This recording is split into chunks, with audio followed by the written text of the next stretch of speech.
TV 999 news కి స్వాగతం. Bulletin లో ముందుగా హెడ్లైన్స్.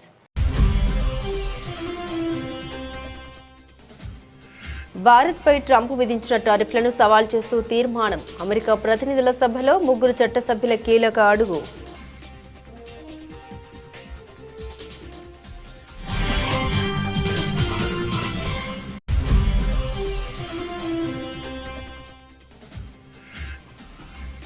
ప్రధాని మోదీ అధ్యక్షతన కేంద్ర కేబినెట్ సమావేశం. జనగణన, జాతీయ గ్రామీణ ఉపాధి హామీ పథకం పేరు మార్పు వంటి పలు కీలక నిర్ణయాలకు ఆమోదం.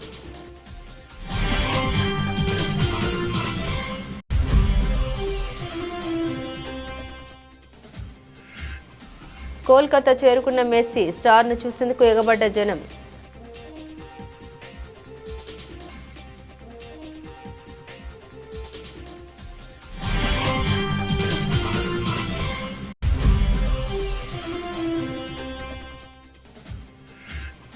ఫుడ్ పాయిజన్ బారిన పడి చికిత్స పొందుతున్న గురుకుల పాఠశాల విద్యార్థుల్ని పరామర్శించిన మాజీ మంత్రి హరీష్ రావు. రేవంత్ రెడ్డి పిల్లల పాలిట పాయిజన్ 2047గా మారాడని విమర్శలు.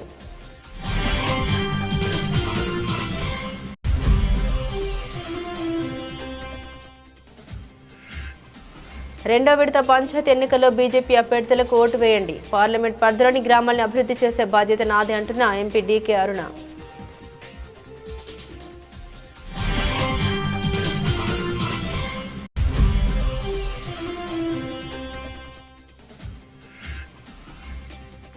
ఉత్తరాంధ్ర ప్రాజెక్టులపై CM Chandrababu aerial survey. Bhogapuram airport, జాతీయ రహదారి పనులపై ఆరా.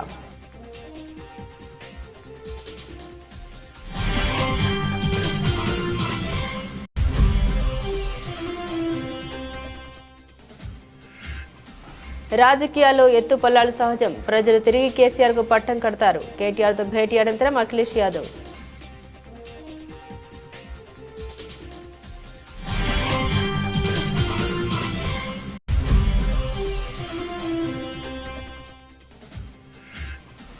ఎస్టీ కుటుంబాలకు రాజకీయంగా దక్కిన అవకాశాలని కాళరాయొద్దు. కూటమి నాయకులకు హితో పలికిన మాజీ మంత్రి అనిల్ కుమార్ యాదవ్.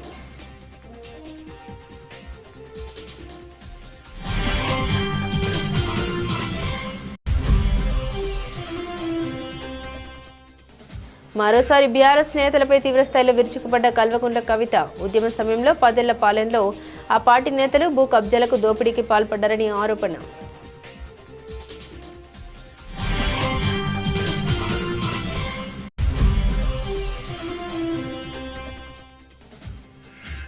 రియల్ ఎస్టేట్ కంపెనీలకు భూములిచ్చి క్యాపిటల్ సబ్సిడీలు ఇస్తే ఉద్యోగాలు అభివృద్ధి జరుగుతుందా? సీఎం చంద్రబాబును ప్రశ్నించిన మాజీ మంత్రి గుడివాడ అమర్నాథ్.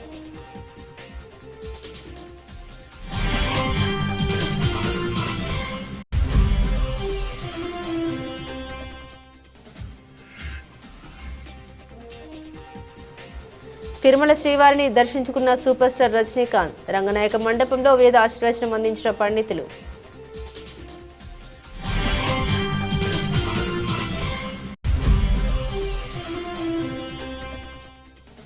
తొంభై 5 బంతుల్లోనే 171 పరుగులు చేసి రికార్డు సృష్టించిన వైభవ్. యూఏఈపై 234 పరుగులతో భారత్ ఘన విజయం.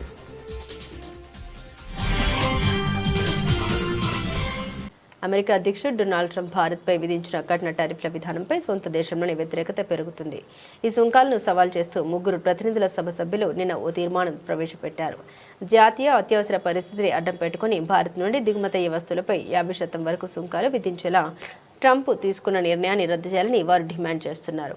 డెమోక్రటిక్ పార్టీకి చెందిన డెబోరా రాస్, మార్క్ వీసే, భారత సంతతికి చెందిన రాజా కృష్ణమూర్తి తీర్మానం సభ ముందుంచారు. ముఖ్యంగా ఆగస్టు 27, 2025న విధించిన అదనపు 25% సెకండరీ టారిఫ్లను ఇది లక్ష్యంగా చేసుకుంది. ఈ టారిఫ్లు చట్టవిరుద్ధమని, ఇవి అమెరికన్ వినియోగదారుల వ్యాపారాలకే తీవ్ర నష్టం కలిగిస్తున్నాయని వారు తమ తీర్మానంలో పేర్కొన్నారు.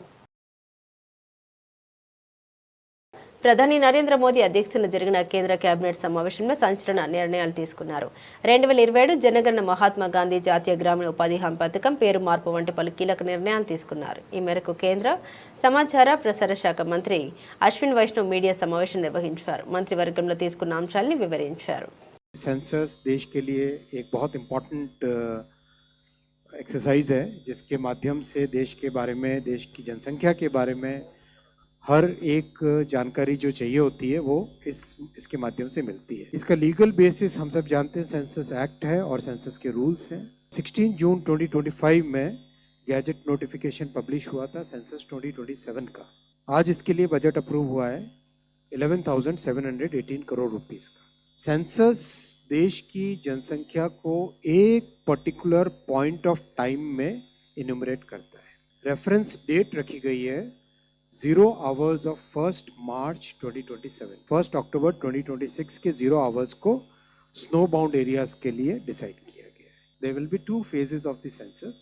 Phase 1 में housing enlisting and housing census, which means कहाँ पे घर है, कितने देश में घर है, घर के अंदर क्या फैसिलिटीज़ है, पानी, बिजली, कनेक्टिविटी, व्हीकल है किसी के पास, वो सब चीज़ें हाउस इनुमरेशन, हाउस लिस्टिंग और हाउसिंग सेंसस के नाम से गिनी जाती। That becomes the Argentina football star player Lionel Messi Bharat చేరుకున్నారు. ఇవాళ ఉదయం తెల్లవారుజామున 2:26 ఆయన కోల్కతా విమానాశ్రయంలో ల్యాండ్ అయ్యారు. గోట్ ఇండియా టూర్లో భాగంగా మెస్సీ భారత్కు వచ్చారు. కోల్కతా విమానాశ్రయం వద్ద ఘన స్వాగతం లభించింది. ఇంటర్నేషనల్ అరైవల్స్కు చెందిన గేట్ 4 వద్ద వేల సంఖ్యలో జనం గుమిగూడారు. మెస్సీ మెస్సీ అంటూ నినాదాలు చేశారు. తమ ఫోన్లతో స్టార్ ప్లేయర్ ఫోటోలు, వీడియోలు తీశారు. భారీ భద్రత మధ్య వీఐపీ గేట్ ద్వారా మెస్సీ బయటకు వెళ్లాడు. తన తోటి జట్టు సభ్యులు Luis Suarez, Argentina teammate Rodrigo de Paul కూడా ఉన్నారు. రాబోయే 72 గంటల పాటు మెస్సీ బృందం ఇండియాలో గడపనుంది.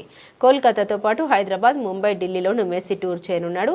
సోమవారం రోజు ప్రధాని నరేంద్ర మోదీని అర్జెంటీనా ప్లేయర్ మెస్సీ కలవనున్నారు.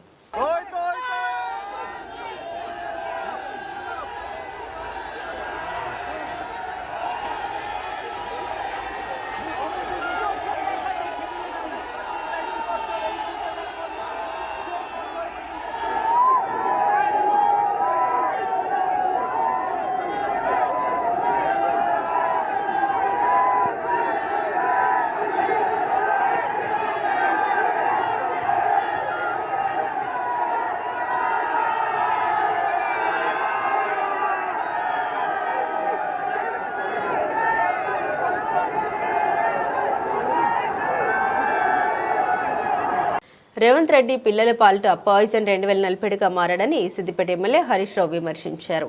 పేద పిల్లల మీద ముఖ్యమంత్రి పగబట్టాడు. 2 ఏళ్లలో 116 మంది పిల్లల్ని పోటున పెట్టుకున్నాడని తెలిపారు. ఇంతమంది విద్యార్థులు చనిపోతున్నా రేవంత్ రెడ్డికి కనీసం చిమ్మ కుట్టినట్లయినా లేదని ఆగ్రహం వ్యక్తం చేశారు. నీ 2 ఏళ్ల పాలనలో స్కూల్ విద్యార్థులకు కనీసం పట్టెడన్నం పెట్టలేకపోతున్నామని మండిపడ్డారు. విద్యాశాఖ మంత్రిగా ముఖ్యమంత్రిగా రేవంత్ అట్టర్ ఫ్లాప్ అయ్యాడని దుయ్యబట్టారు. ఫుడ్ పాయిజన్ బారిన పడి హైదరాబాద్ కింగ్ కోటి దవాఖానలో చికిత్స పొందుతున్న భాగ్లింగంపల్లి మైనార్టీ గురుకుల పాఠశాల విద్యార్థుల్ని బీఆర్ఎస్ ఎమ్మెల్యేలు ముఠా గోపాల్, కాలేరు వెంకటేష్ కలిసి హరీష్ రావు పరామర్శించారు. అనంతరం మీడియాతో మాట్లాడారు. మొన్న రాత్రి కలుషిత ఆహారం తిని భాగ్లింగంపల్లి గురుకుల పాఠశాల పిల్లలు 90 మంది ఇలా ఆసుపత్రుల పాలైపోయింది. 90 మంది పిల్లలు ఆసుపత్రుల పాలైతే ఈ రాష్ట్రంలో ఒక్క మంత్రికి కానీ ఈ ముఖ్యమంత్రికి కనీసం చీమ కుట్టినట్లేదు. ఒక్కరు కూడా వచ్చి పరామర్శించింది లేదు ఇప్పటిదాకా. They are busy. ఫుట్బాల్ ఆడడంలో ముఖ్యమంత్రి, మంత్రులు బిజీ ఉన్నారు. పిల్లలు దవాఖానల పాలైతే ఈ గవర్నమెంట్కు చీమ కుట్టినట్లేదు.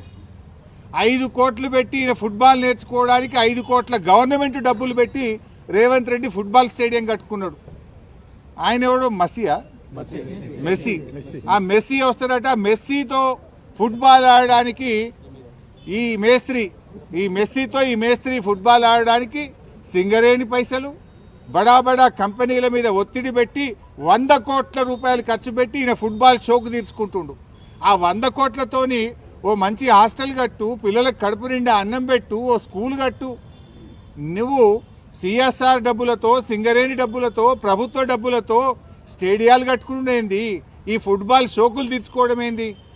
ఇవాళ అక్కడ కొండాపూర్ హాస్పిటల్లో పిల్లలు ఉన్నారు, అదేదో ఒక ప్రైవేట్ ఆసుపత్రుల్లో పిల్లలు ఉన్నారు, నీలోఫర్లో పిల్లలు ఉన్నారు, కోటి ఆసుపత్రిలో మంచాల మీద పిల్లలు ఉన్నారు. ఇలా హైదరాబాద్ నడిబొడ్డున, హైదరాబాద్లోనే ఈ పరిస్థితి ఉంటే ఇక జిల్లాలో ఏం పరిస్థితి ఉంది? ఇలా మంత్రులు, ముఖ్యమంత్రి అందరు హైదరాబాద్లో ఉన్నారు. ఈ పిల్లల్ని వచ్చి చూడడానికి మీకు టైం దొరకలేదా? మీకు ఎంతసేపు ఫుట్బాల్ ఆడడానికి నీ షోకులకే టైం సరిపోతలేదు, నీ కబ్జాలకు, నీ కమిషన్లకే నీకు టైం సరిపోతలేదు. పిల్లల్ని ఆడబట్టించుకుంటున్నావు నువ్వు. డిసెంబర్ 14వ తేదీన జరగబోయే రెండో విడత పంచాయతీ ఎన్నికల్లో బీజేపీ అభ్యర్థులకు ఓటు వేయాలని బీజేపీ ఎంపీ డీకే అరుణ విజ్ఞప్తి చేశారు. గ్రామాల అభివృద్ధికి నిధులు ఇచ్చేది కేంద్ర ప్రభుత్వమేనని స్పష్టం చేశారు. బీజేపీ అభ్యర్థుల్ని గెలిపిస్తే తన పార్లమెంట్ పరిధిలోని ఆయా గ్రామాల్ని అభివృద్ధి చేసే బాధ్యత తనదే అని చెప్పుకొచ్చారు. మేము గెలిస్తే 2 కోట్లు వస్తాయి, ఊరికి 3 కోట్లు వస్తాయని ఏడుకేళ్ళు వస్తావో చెప్పాలండి. ఆ 2 కోట్లు 3 కోట్లు దేనికోసం ఇస్తారు, ఎక్కడి నుంచి వస్తాయో కూడా చెప్పాల్సినటువంటి అవసరం ఉంది. స్పష్టంగా గ్రామ ప్రజల్ని మోసం చేయకండి. ఈరోజు ఇందిరమ్మ ఇండ్లని కడుతున్నారు, గ్రామాలలో ఇందిరమ్మ ఇండ్లని ఆశ చూపిస్తా ఉన్నారు. ఇందిరమ్మ ఇండ్లన్నీ ఇస్తున్నది, ఈరోజు పేరు ఇందిరమ్మ పెట్టుకున్నారు. ప్రధానమంత్రి ఆవాస్ యోజన కింద కేంద్ర ప్రభుత్వం నరేంద్ర మోదీ గారు ప్రభుత్వం ఇస్తున్నటువంటి ఇండ్లే అవన్నీ. ప్రధానమంత్రి ఆవాస్ యోజన అని పెట్టుకున్నారు, మోదీ గారి ఆవాస్ యోజన అని పెట్టుకోలేదని పేరు, మోదీ ఆవాస్ యోజన అని పెట్టలేదని పేరు, ప్రధానమంత్రి ఆవాస్ యోజన అనేటటువంటి పేరు పెట్టినారు దాన్ని. ఇక్కడనేమో ఇందిరమ్మ ఇండ్లని చెప్పి ప్రజల్ని మోసగిస్తా ఉన్నారు. ఇందిరమ్మ ఇండ్ల పేరిట పేదవాళ్ళకి కాకుండా అనేక మంది పేదవాళ్ళకి ఇండ్లు ఇవ్వకుండా ఇందిరమ్మ కమిటీలని ఇగో మాయంబడి ఉంటేనే మేము ఇస్తేనే మీకు ఇండ్లు వస్తామని ఈరోజు ప్రజల్ని మభ్యపెట్టి మాకు ఓటేస్తేనే మీకు ఇండ్లు వస్తాయని ఇది ప్రజల్ని మోసగించడమే. ప్రజలు కూడా మోసపోవద్దని చెప్పి నేను కోరుతా ఉన్నా. ప్రధానమంత్రి ఆవాస్ యోజన కింద నిధులు ఇస్తున్నది ఎవరు, కేంద్రం నుంచి నిధులు ఇస్తున్నది ఎవరు, నరేంద్ర మోదీ గారి ప్రభుత్వం విషయాన్ని ప్రజలు గుర్తుపెట్టుకోవాలని చెప్పి కోరుతా ఉన్నా. ఒక ఊరికి ఒక 100 ఇండ్లు వచ్చినాయి అనుకోండి, ఎలిజిబిలిటీలా 200 మంది దరఖాస్తు పెట్టిండొచ్చు. వీళ్ళు సర్వేలు చేసి ఎలిజిబిలిటీ ఉన్నటువంటి లిస్టు 100 మందితో 150 మంది తయారు చేసి ఆ ఎలిజిబిలిటీ ఉన్న వాళ్ళందరినీ వీళ్ళు ఆన్లైన్ చేయాలి. ఆన్లైన్ చేసిన వాళ్ళకి అందరికి కూడా గవర్నమెంట్ కు నిధులు పడతాయి. ఆ నిధులలో వచ్చిన నిధులనే ఈ ఊరికి 20 ఇండ్లో 25 ఇండ్లో ఇస్తున్నారు. 150 ఏమో ఆన్లైన్ చేస్తారు, ఇచ్చేదేమో 20-25. దాన్ని బట్టి మీరు అర్థం చేసుకోండి. ఉత్తరాంధ్ర అభివృద్ధిలో కీలకమైన పలు ప్రాజెక్టుల నిర్మాణ పనుల్ని ముఖ్యమంత్రి నారా చంద్రబాబు నాయుడు స్వయంగా పరిశీలించారు. హెలికాప్టర్లో ఏరియల్ సర్వే నిర్వహించి పనుల పురోగతిని గగనతలం నుండి వీక్షించారు. రాష్ట్ర భవిష్యత్తుకు అత్యంత ముఖ్యమైన ఈ ప్రాజెక్టుల్ని వేగవంతం చేయాలనే లక్ష్యంతో ఈ పర్యటన సాగింది. విశాఖ ఎకనామిక్ రీజియన్ పరిధిలో నిర్మితమవుతున్న భోగాపురం అంతర్జాతీయ విమానాశ్రయం, రాయపూర్ విశాఖ జాతీయ రహదారి, తీర ప్రాంత రోడ్లు, పోర్టులు, ఐటీ కంపెనీల నిర్మాణ పనుల్ని ఆయన పరిశీలించారు. ఈ సందర్భంగా హెలికాప్టర్ నుండి ప్రాజెక్టుల పరిస్థితిని అధికారులను అడిగి తెలుసుకున్నారు. ముఖ్యంగా కనెక్టివిటీ ప్రాజెక్టుల పురోగతిపై ఆయన ప్రత్యేకంగా దృష్టి సారించారు. ఈ ప్రాజెక్ట్స్ పూర్తయితే ఉత్తరాంధ్ర స్వరూపమే మారిపోతుందని, అభివృద్ధిలో కొత్త శకం ప్రారంభం అవుతుందని ప్రభుత్వం భావిస్తుంది. పనుల పురోగతిపై అధికారులతో చర్చించి వారికి పలు సూచనలు చేసినట్లు సమాచారం.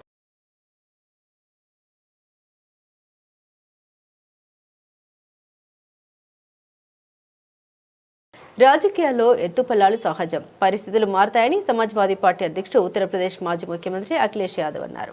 ప్రజలు తిరిగి కేసీఆర్ కు పట్టం కడతారనే నమ్మకం తనకు ఉందని అన్నారు. హైదరాబాద్లోని నందినగర్లోని కేసీఆర్ ఇంటికి అఖిలేష్ యాదవ్ వచ్చారు. కేటీఆర్, హరీష్ రావు ఆయనకు ఘన స్వాగతం పలికారు. ఈ సందర్భంగా వారు పలు అంశాలపై చర్చించారు. అనంతరం అఖిలేష్ యాదవ్ మీడియాతో మాట్లాడారు.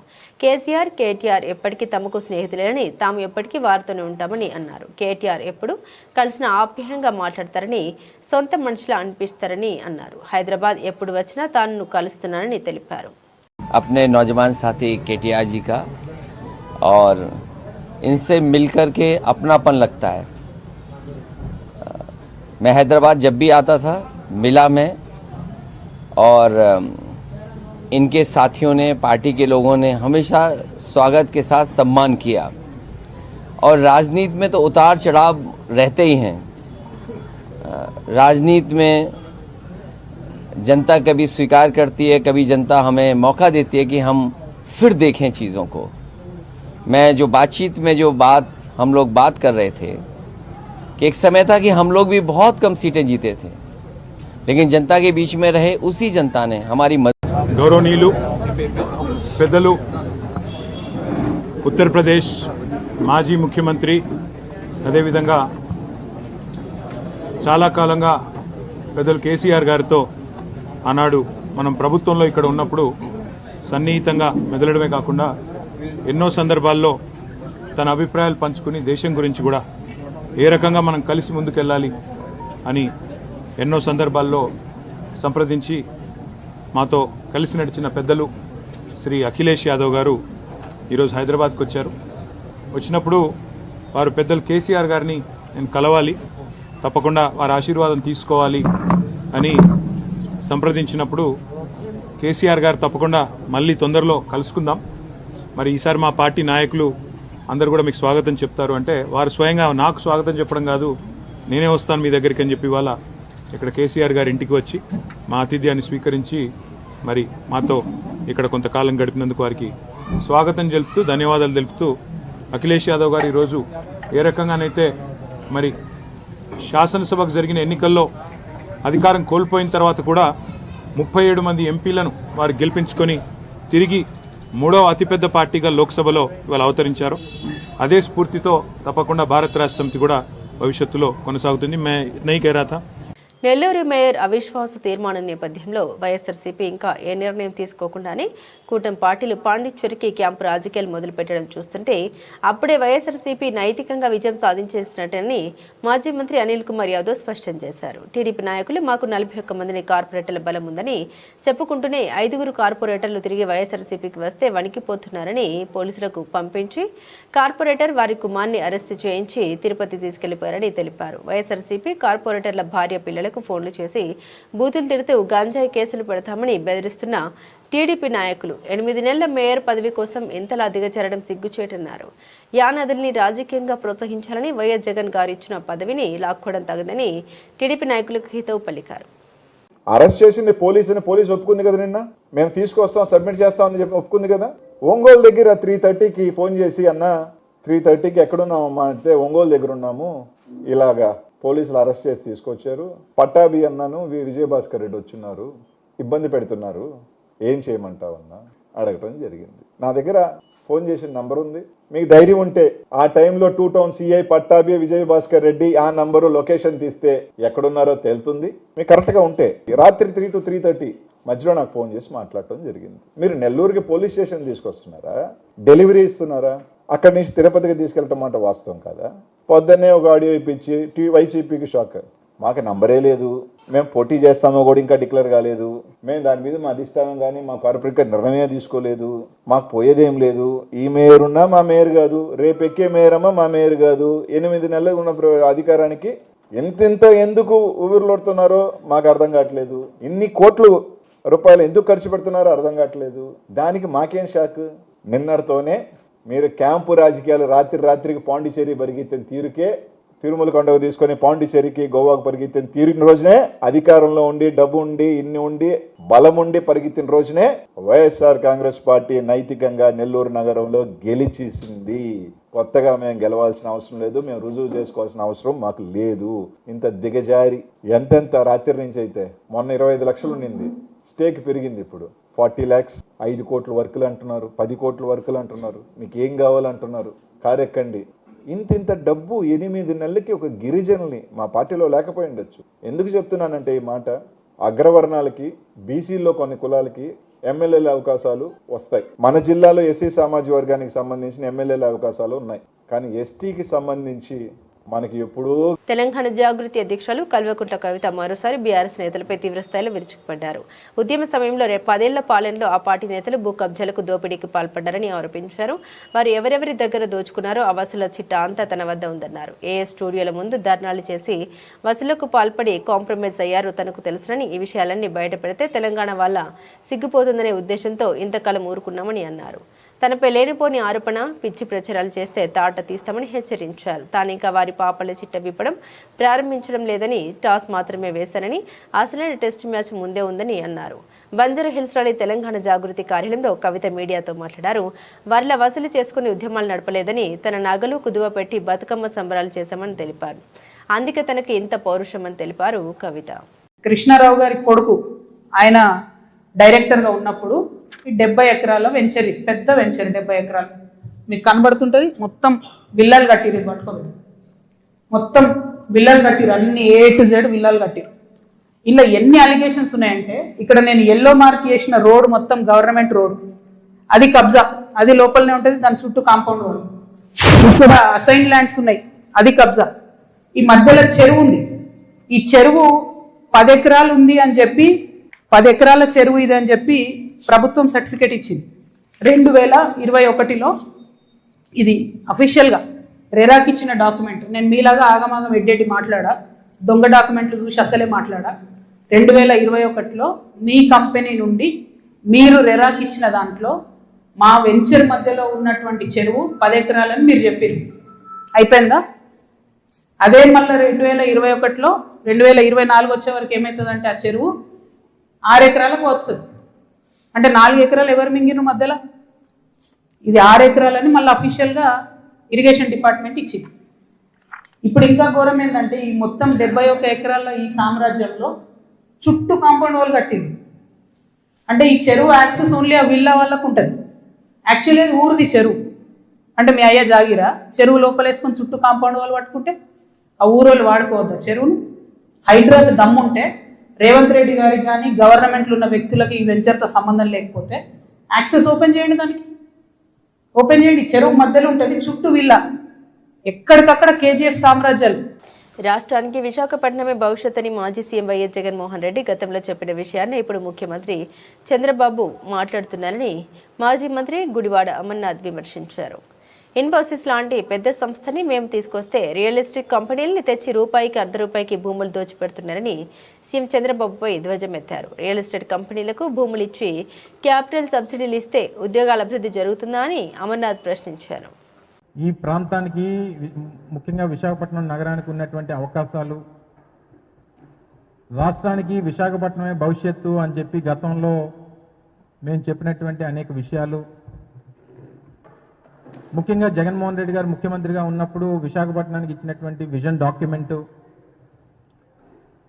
ఏవైతే ఆ రోజు మేము ప్రభుత్వంలో ఉన్నప్పుడు ఏ మాట అయితే చెప్పామో ఈ ప్రాంతం గురించి, ప్రాంత అవకాశాల గురించి, ఈ ప్రాంత భవిష్యత్తు గురించి ఏదైతే ఒక కార్యాచరణ రూపొందించామో ఈరోజు ముఖ్యమంత్రి గారి నోటంటే కూడా అవే మాటలు వస్తూ ఉన్నాయి. విశాఖపట్నం తాలూకా వనరులు, ఈ ప్రాంత పరిస్థితులు, ఇక్కడ ఉన్నటువంటి అవకాశాలని మీ అంత విజనరీ ఎందుకు గుర్తించలేకపోయారు? ఎందుకు ఆ రోజు మీరు విశాఖపట్నాన్ని పక్కన పెట్టి అమరావతి అమరావతి అమరావతి అని చెప్పి ఆ రోజు నుంచి నేటి వరకు కూడా అదే పాట ఎందుకు పాడుతూ ఉన్నారు? ఈరోజు కొన్ని కంపెనీలకి కొన్ని శంకుస్థాపనలు వారు చేసినట్టుగా ఈరోజు చూసాం. ఈరోజు ఇన్ఫోసిస్ లాంటి సంస్థల్ని, ఎందుకంటే ఆ రోజు ఒక మేజర్ కంపెనీని విశాఖపట్నానికి తీసుకొచ్చేటువంటి ప్రయత్నం జరిగితే సహజంగా ఒక పెద్ద కంపెనీ విశాఖపట్నం వచ్చినప్పుడు మిగిలినటువంటి కంపెనీలు కూడా ఆసక్తి చూపుతాయి విశాఖపట్నం వైపు అని చెప్పి ఆ రోజు ముందడుగు వేసి ఇన్ఫోసిస్ లాంటి సంస్థని విశాఖపట్నం తీసుకొచ్చేటువంటి కార్యక్రమం చేశాం. ఆ రోజు ఏ సంస్థకి రూపాయికి భూములు ఇచ్చినటువంటి పరిస్థితులు లేవు. కేవలం ఆ రోజు ప్రభుత్వం మీద ఉన్నటువంటి కాన్ఫిడెన్స్ కానీ, ప్రభుత్వం మీద ప్రముఖ సినీ నటుడు సూపర్ స్టార్ రజనీకాంత్ ఈరోజు తిరుమల శ్రీ వెంకటేశ్వర స్వామివారిని దర్శించుకున్నారు.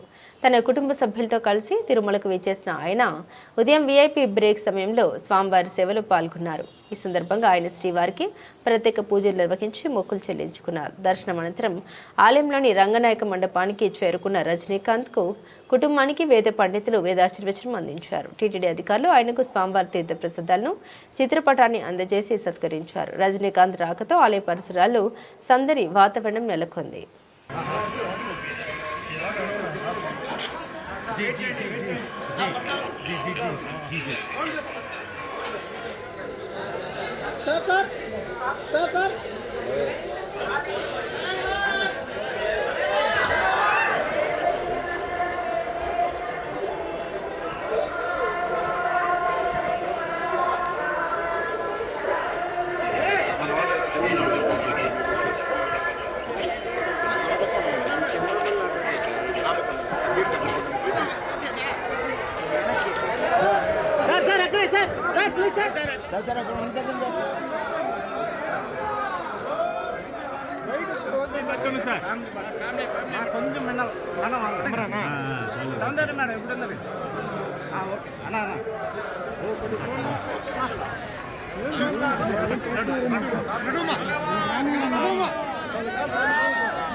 ఏ విభాగం మ్యాచ్ అయినా వేదిక ఎక్కడైనా 14 ఏళ్ల చిచ్చెరపిడుగు వైభవ్ సూర్యవంశీ విధ్వంసానికి ఎదురు లేకుండా పోతుంది. తాజాగా అండర్-19 ఆసియా కప్ ఆరంభ మ్యాచ్లో తన బ్యాట్ పదునేంటో యూఏఈ బౌలర్లకు రుచి చూపించాడు. 95 బంతుల్లోనే 9 ఫోర్లు 14 సిక్సర్లతో చెలరేగిన వైభవ్ 171 పరుగులతో అదుర్స్ అనిపించాడు. అతని దాటికి ప్రత్యర్థి యూఏఈ 234 పరుగుల భారీ తేడాతో చిత్తు కావడం గమనార్హం. ఈ మ్యాచ్లో ముందుగా బ్యాటింగ్కు దిగిన భారత కుర్రాళ్లు 50 ఓవర్లలో 6 వికెట్లకు 433 పరుగులతో బెంబెలెత్తించారు. అండర్-19 విభాగంలో భారత్కి అత్యధిక స్కోర్. ఈ క్రమంలో 2004లో చేసిన 425 పరుగుల రికార్డు బ్రేక్ అయింది. అరోన్ జార్జీ 69, విహాన్ 69 అర్ధ సెంచరీలతో రాణించారు. 55 బంతుల్లోనే శతకం బాదిన వైభవ్ జార్జీ మధ్య రెండో వికెట్కు 212 పరుగులు జత చేరాయి. ఆ తర్వాత కష్టసాధ్యమైన చేతనలో యూఏఈ 50 ఓవర్లలో 199/7 స్కోర్కే పరిమితమైంది. ఉద్దీష్ సూరి 78, పృథ్వీ మధు 50 మాత్రమే ఆకట్టుకున్నారు. భారత్ నుండి ఏకంగా 9 మంది బౌలింగ్ చేయగా దివేష్కు 2 వికెట్లు దక్కాయి.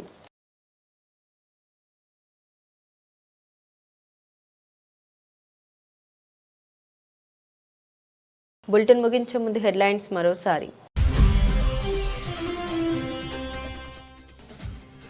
భారత్పై ట్రంప్ విధించిన టారిఫ్లను సవాల్ చేస్తూ తీర్మానం. అమెరికా ప్రతినిధుల సభలో 3 చట్టసభ్యుల కీలక అడుగు.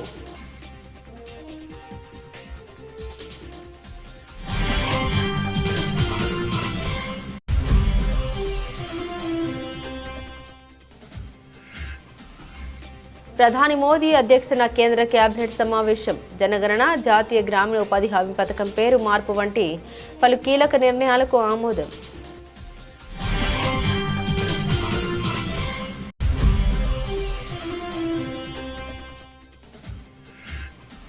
కోల్కతా చేరుకున్న మెస్సీ, స్టార్ను చూసేందుకు ఎగబడ్డ జనం.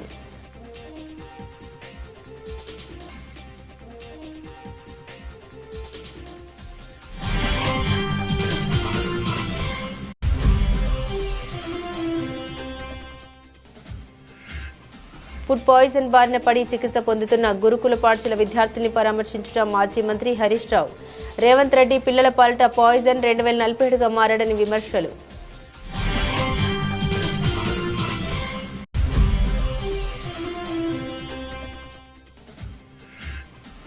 రెండో విడత పంచాయతీ ఎన్నికల్లో బీజేపీ అభ్యర్థులకు ఓటు వేయండి. పార్లమెంట్ పరిధిలోని గ్రామాలను అభివృద్ధి చేసే బాధ్యత నాదే అంటున్న ఎంపీ డీకే అరుణ.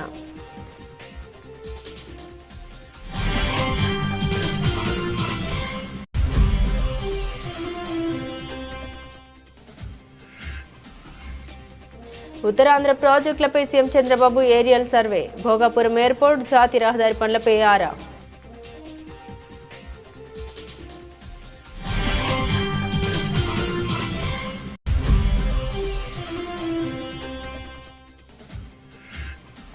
రాజకీయాల్లో ఎత్తుపల్లాలు సహజం. ప్రజలు తిరిగి కేసీఆర్కు పట్టం కడతారు. కేటీఆర్తో భేటీ అనంతరం అఖిలేష్ యాదవ్.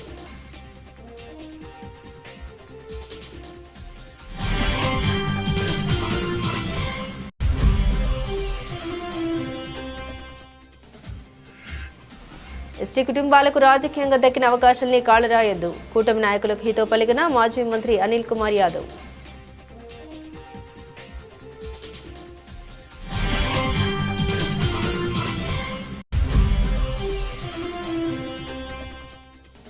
మరోసారి బీఆర్ఎస్ నేతలపై తీవ్రస్థాయిలో విరుచుకుపడ్డ కల్వకుంట్ల కవిత. ఉద్యమ సమయంలో 10 ఏళ్ల పాలనలో ఆ పార్టీ నేతలు భూ కబ్జాలకు, దోపిడీకి పాల్పడ్డారని ఆరోపణ.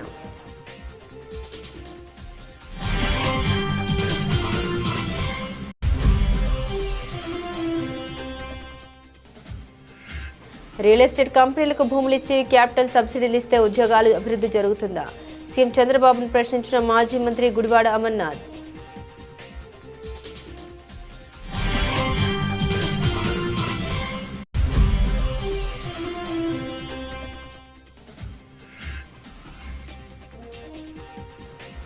తిరుమల శ్రీవారిని దర్శించుకున్న సూపర్ స్టార్ రజనీకాంత్. రంగనాయక మండపంలో వేద ఆశీర్వచనం అందించిన పండితులు.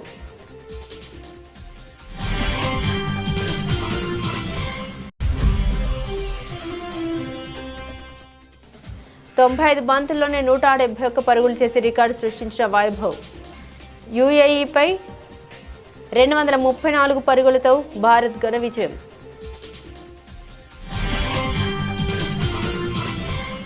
ఇవి బులెటిన్లోని విశేషాలు. తిరిగి మరో బులెటిన్తో మళ్ళీ కలుసుకుందాం. అంతవరకు సెలవు. నమస్కారం.